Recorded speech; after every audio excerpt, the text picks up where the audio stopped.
안녕하세요. 여러분의 관절과 몸을 올바르게 세워드릴 서울 에이스병원의 김성민 원장입니다. 로봇 인공관절 수술, 기존 수술 방식과는 어떤 차이가 있는지 자세히 알아보도록 하겠습니다. 이 로봇의 본체, 콘솔이라고 하는 것과 로봇 암 자체가 있고요. 여기 앞에 보이는 이 부위가 로봇 암에서 고속으로 생기는 벌을 연결하는 부위입니다. CT 기반으로 한 데이터를 입력을 해서 여기에 직접적으로 본체에 입력 데이터가 들어가게 되고요. 이 데이터 입력 자체를 광학 시스템을 이용해서 그 환자의 다리 쪽 부위에다 부착된 부위에다가 내비게이션 입력을 하게 됩니다. 그럼 광학 시스템 센서가 인지를 해서 이 모니터에 나오는 화면을 통해서 어디가 절삭이 되고 되는지 위치를 정확하게 표현하게 되고요. 그 위치가 정확하게 입력이 끝나게 되면은 이 로봇 암 자체가 개별적으로 작동을 해서 수술을 진행하게 됩니다. 오늘은 기존 수술 방식과 최근에 들어온 이 로봇 인공관절 수술 자체가 어떤 차이가 있는지에 대해서 설명드리도록 하겠습니다. CT에 입력된 데이터를 가지고 내비게이션을 이용해서 먼저 환자의 뼈의 위치를 정확하게 표시하는 작업을 먼저 하게 됩니다. on,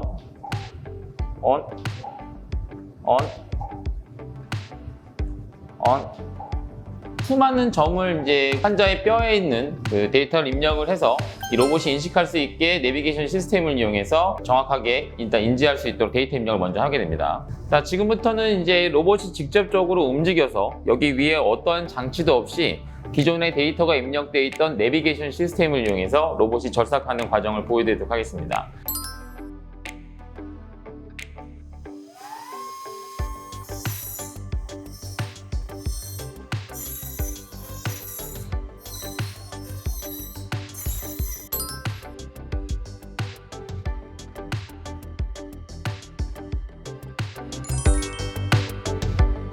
기존의 인공관절 방법 자체는 뼈 자체에다가 임플란트를 삽입하기 위한 가이드를 삽입하는 과정이 필요하기 때문에 허벅지 뼈에다가 가운데 보이시는 이 부위에다가 골수정을 삽입하기 위해서 인위적으로 드릴링을 해서 안쪽에 구멍을 뚫게 됩니다. 가이드라는 걸 이제 삽입을 하게 되는데요. 안쪽에 이렇게 되어 있는 길게 되어 있는 네일을 집어넣어서 이 모양 자체를 맞춘 다음에 사람의 힘으로 인위적으로 치고 가이드 임플란트를 삽입한 다음에 인위적으로 이제 톱날에 있는 이 소울을 이용해서 직접적으로 절삭을 시행하도록 하겠습니다.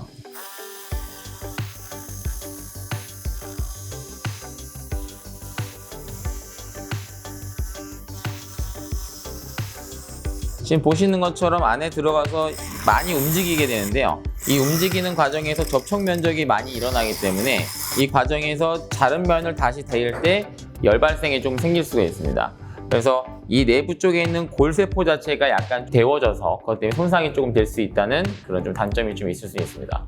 하지만 이 정확한 가이드 삽입을 통해 가지고 어느 정도는 이 정렬이나 이런 걸 맞출 수가 있다는 장점이 있을 수 있습니다. 이 절삭면 자체가 어떤 차이점이 있는지 지금부터 보여드리도록 하겠습니다. 기존에 했던 방식 자체는 아까처럼 핀 같은 거를 주변에 삽입을 해서 여기 안쪽에 골수정 같은 걸 집어넣기 때문에 대퇴골도 안쪽에 이제 구멍이 뚫려져 있는 게 보이실 텐데요. 이 핀 자체가 각각의 이제 임플란트 가이드를 삽입하는 과정에서 필요하기 때문에 여러 군데 핀 삽입이 돼야 된다는 이 단점이 좀 있을 수 있습니다. 로봇을 이용해서 한 인공관절 수술법 같은 경우에는 절삭면 자체에 어떠한 구멍이라던가 이런 게 있지 않습니다.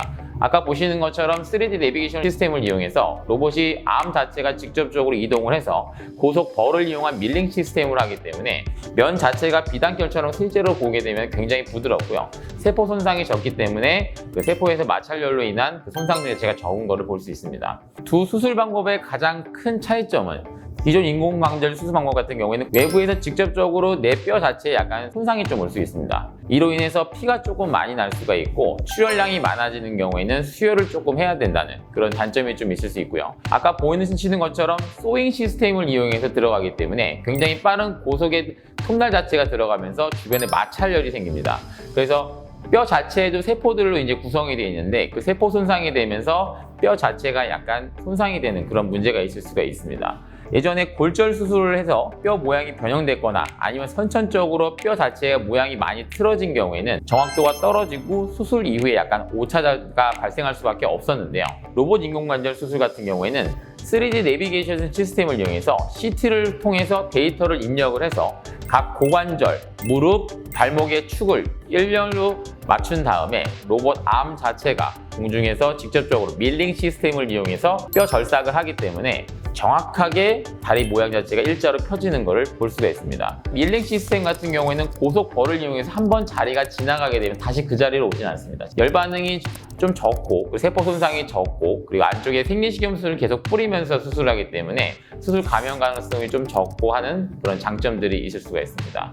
두 가지 모두 다 좋은 수술 방법이지만은 좀 더 정확하고 약간 통증이 좀 적고 출혈이라든가 이런 게 적은 그리고 수혈 자체가 좀 적게 할 수 있는 거는 로봇 인공관절 수술이 좀 더 나은 방식으로 보여집니다. 그래서 만약에 로봇 인공관절 수술을 선택하신다면은 로봇 인공관절 수술을 많이 해보고 그리고 직접적으로 예전에 인공관절이란 다른 수술에 대해서 경험이 많은 사람들에게서 수술을 받으시는 게 가장 좋은 선택법입니다. 인공지능 시스템을 이용해서 로봇 자체가 모든 걸 수술해 주는 게 아니고요. 인대의 정렬이라던가 그 다리의 흔들림 정도는 의사가 직접 개입을 하기 때문에 무엇보다도 숙련된 의사 그리고 아주 좋은 로봇이라고 하는 도구가 합쳐졌을 때 여러분의 무릎 자체가 가장 건강하고 바르게 세울 수 있는 무릎 인공관절 수술이 되겠습니다.